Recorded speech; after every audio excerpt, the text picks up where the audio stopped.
ایک آدمی غصہ بہت کرتا تھا۔ ایک بابا جی نے مشورہ دیا، آپ کو جب بھی غصہ آئے تو جنگل میں جا کر درخت کے اندر کیل ٹھوکنا۔ اس نے ایسا ہی کیا۔ آخر کار ایک دن اس کا غصہ ختم ہو گیا۔ اس نے بابا جی کو بتایا تو بابا جی نے کہا، اب اس درخت سے یہ کیلیں نکال لو۔ جب اس نے ساری کیلیں نکال لی اور بابا جی کو دکھائی تو بابا جی بولے، اب اس درخت کو غور سے دیکھو تو وہ دیکھ کر کہنے لگا، اس میں تو سوراخ ہو گئے ہیں۔ بابا جی نے کہا، یہ وہ سوراخ ہیں جو تم غصے کی حالت میں لوگوں کے دلوں میں کرتے ہو۔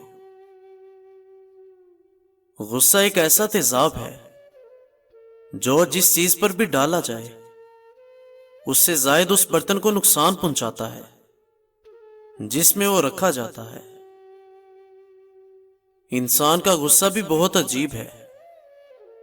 وہ اپنے سے بڑے اور طاقتور کے سامنے تو غصہ کنٹرول کر لیتا ہے، لیکن اپنے سے چھوٹے اور کمزور لوگوں پر غصہ کرنے میں دیر نہیں کرتا۔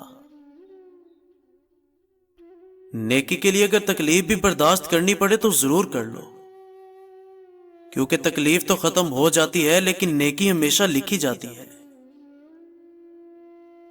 ایک آدمی نے ایک شیخ سے پوچھا کہ جب ہماری قسمت پہلے سے ہی لکھی ہوئی ہے تو پھر ہمیں دعا مانگنے کی کیا ضرورت؟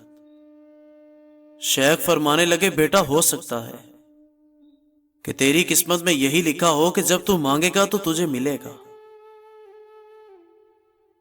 یہ زندگی بہت مختصر ہے، جب یہ سمجھ آنے لگتی ہے تب یہ گزر جاتی ہے۔ اپنے دل میں کوئی بات نہ رکھیں، جھگڑوں کو طویل نہ ہونے دیں، معاف کر دیں۔ معاف کرنا اللہ پاک کو بہت پسند ہے۔ زندگی میں رشتے اگر ضرورت کے ہوں تو کبھی وہ خوشی نہیں دے سکتے، اور اگر جذبات کے ہوں تو کبھی ساتھ نہیں چھوڑ سکتے۔ جو لوگ ہم کو نہیں جانتے ان کی نظر میں ہم عام ہیں، اور جو ہم سے حسد کرتے ہیں ان کی نظر میں ہم مغرور ہیں، اور جو ہم سے بہت محبت کرتے ہیں ان کی نظر میں ہم خاص ہیں۔ شیخ فرماتے ہیں، بیٹا دو ایسے کام ہیں جو روزانہ ضرور کرو، ان کے کرنے سے آپ کا رزق بڑھ جاتا ہے۔ کثرت سے استغفار کرو، کثرت سے ذکر کرو، تہجد کی نماز پڑھو، کثرت سے صدقہ ضرور کرو۔